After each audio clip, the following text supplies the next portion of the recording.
रेशनच्या तांदळाचे 14 रसे अप्पे आणि त्याचसोबत टमाटर आणि चना डाळीची चटणी करणार आहे. तर बघा इकडे ह्या लेडीज आहेत कारगिलमधल्या. सकाळ सकाळी मी उठले तर ह्या मला दिसल्या तर मी त्यांना क्लिपमध्ये घेतलं. तर त्या बघा ह्या दिवसात एवढ्या सकाळच्या गेलेल्या आहेत. सकाळी आता ऊन तर आहे 7 वाजले होते तर ऊन कडक पडलेलं असं दिसतंय एकदम. तर हे असं सरपण गोळा करतात आणि थंडीमध्ये साठवून ठेवतात. तर सकाळ सकाळी मी इकडे आले तर आज अप्पे करायचे होते म्हणून अप्प्याची तयारी केलेली आहे बघा. भाज्या चिरून घेतलेल्या आहेत आणि इकडं टोमॅटोची चटणी करायची आहे. तर त्यासाठी टोमॅटो पण चिरून घेतला, कांदा चिरून घेतलेला आहे, डाळ भिजत घातली होती. भिजत नाही घातली, अशी धुवून घेतलेले आहे व्यवस्थित धूळ असते म्हणून. तर धुवून घेऊन बघा कढईमध्ये जिरं टाकून घेतलं आणि त्यामध्येच चण्याची डाळ घालून घेतली आणि तेलावरती चण्याची डाळ व्यवस्थित भाजून घ्यायची. कमी गॅसवर अशी खरपूस अशी भाजून घ्यायची. त्यामध्येच कांदा घालून घेतला, लसूण घालून घेतला आणि आलंही घालून घेतलं आणि मिक्स करून कांदा व्यवस्थित फोडून घेतला आणि व्यवस्थित असं कमी गॅसवरती मिक्स करून भाजून घेतलं. कांदा थोडासा गुलाबी रंगावर भाजला की मग टोमॅटो घालून घेतला. टोमॅटोही चांगला व्यवस्थित परतून घ्यायचा त्यासोबतच आणि त्यामध्येच आपलं घरगुती तिखट आणि हा सुकलेला कढीपत्ता घालून घेतला आणि त्यामध्ये हळदही घालून घेतली आणि व्यवस्थित परतून घेतला हा मसाला आणि मग सगळ्यात शेवटी थोडंसं मीठ घालून घेतलं चवीपुरतं आणि तेही परतून घेतलं आणि एका प्लेटमध्ये काढून घेतलं बघा. आणि हे थंड झाल्यानंतर आपल्याला व्यवस्थित असं मिक्सरला बारीक वाटून घ्यायचं आहे. तर हे बघा मी थंड झाल्यानंतर रूम टेम्परेचरवरती थंड केलं आणि मगच मिक्सरला फिरवून घेतले आणि एकदम स्मूथ असं वाटून घ्यायचं आहे आपल्याला बारीक असं, तरच ही आपली चटणी छान लागते.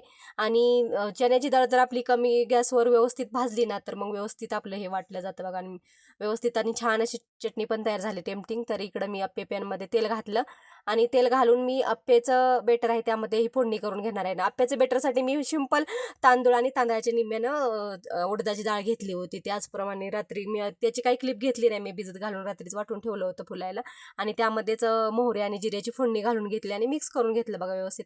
आणि त्यामध्येच बारीक चिरलेला कांदा असा हातावरती चोळून घातला जेणेकरून तो मिक्स होतो बेटरमध्ये व्यवस्थित आणि बारीक चिरलेली शिमला मिरची आणि बारीक चिरलेला टोमॅटो आणि त्याचबरोबर बारीक चिरलेली मिरची पण घालून घेतली आणि चवीपुरतं मीठ घालून घेतलं आणि त्यामध्ये मी किसलेलं गाजर पण घालते पण आता नव्हतं माझ्याजवळ म्हणून मी घातलं नाही.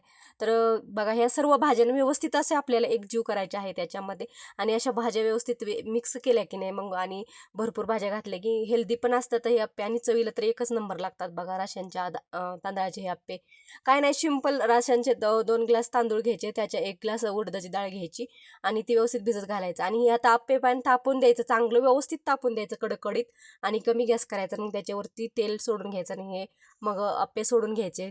अप्पे पात्र चांगलं तापलेलं असलं की मग आपले अजिबात चिकटत नाहीत बघा खाली. तर अप्पे आणि छोटा असा टेबल स्पून आहे ना, टेबल स्पून इतका साईजचा चमच घेतलेला आहे आणि त्याच्यानेच अप्पे सोडून घेतले म्हणजे एकसारखे सुटले जातात आणि तेवढ्या साच्यामध्ये बसले जातात मग. आणि मग त्यामध्येच लगेच मी टाकून घेतले आणि त्यामध्ये झाकण ठेवून 5 मिनटं अगदी कमी गॅसवर शिजवून घ्यायचं बघा हे आपल्याला. आणि शिजल्यानंतर एक साईड सुकली की मग त्या बाजूने तेल टाकून मग पलटून घ्यायचे. आणि आता ही पहिलीच बॅच असल्यामुळं निघत नाही जरा पटकन बघा, थोडंसं हे होते नाहीतर पटकन आपल्याला चमच लावस तर ते लगेच पलटी मारतात बघा. तर ही आपली पहिली बॅच असल्यामुळं ते जरा हे होतंय, थोडंसं निघत नाही बघा. तर निघते हे चांगलं तापलेलं असलं की नाही अप्पे पॅन. तर अप्पे पॅन बरंच झालं आता ह्याला 7, 8, 9 वर्ष झाले बघा हे अप्पे पॅन मी यूज करत आहे. तर हेच आहे माझ्याकडे. मग मी असे पलटून घेतले बघा, मधले तर लगेच भाजले जातात आणि मधले लगेच पलटून घ्यायचे अगोदर, कारण जेणेकरून मधल्या अगोदरच पचतात आणि करपण्याची शक्यता असते म्हणून मधल्या अगोदरच पलटून घेतले. आणि पलटून घेतले की दुसऱ्या साईडनं मोठ्या गॅसवर भाजायचं, मग पटकन भाजले जातात कारण ते आतपर्यंत शिजलेले असतात.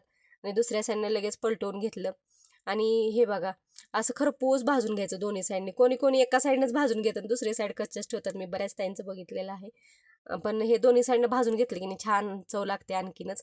तर मी हे काढून घेतले बघा, सर्व पातेल्यामध्ये काढून घेतले. तर बघा कसे टेम्पटिंग असे अप्पे आपले तयार झालेले आहेत आणि खूपच भारी लागतात हे अप्पे बघा. आणि करायला पण सोपे आहेत एकदम, फक्त भाज्या जेवढ्या भरपूर घालाल तेवढं चवदार होतं. तर कसा वाटला व्हिडिओ नक्की कमेंट करून सांगा. बाय.